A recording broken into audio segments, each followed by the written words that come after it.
So I hope you've gone through all my sessions and you're having a go. And I just want to sort of finish off by showing you some examples of work that's been done previously. Here is an example you can see beautifully describes the torn pieces of magazine, and this is the cut.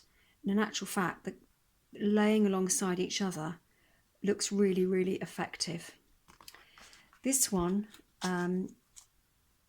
similar, it's leaves, and the outlines have been drawn with a fine liner, and then you can see scissors have been used. Very, very, again, very careful selection of colour. You can see all the different yellow, oranges, all the reds, very carefully selected and purposely put in to fill in the shapes, and that's using scissors.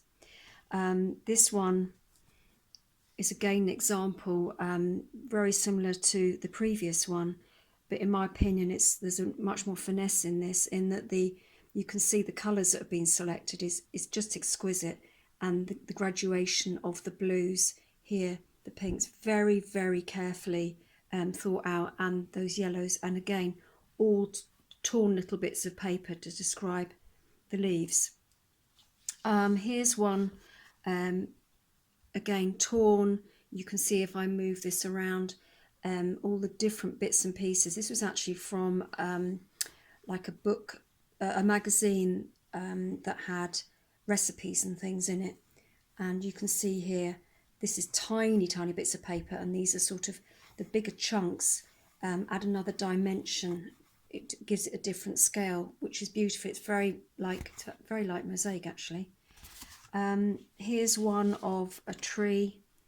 Again, you can see this is being used. This is the torn edge and the cut edge. The cut edge for the leaves and torn for the creation of the bark and the tree trunk. This one, again a tree, is all torn. You can see all the different colours, and at the bottom all the strips sort of give it that sense of grass and perspective with the tree. And this one, much more abstract, again is you can see all the colours, a little bit of type there.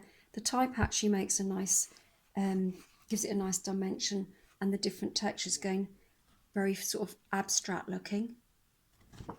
And the last one, very David Hockney, I always think. Lots of cut out big chunky bits of blue sky from lots of different pictures.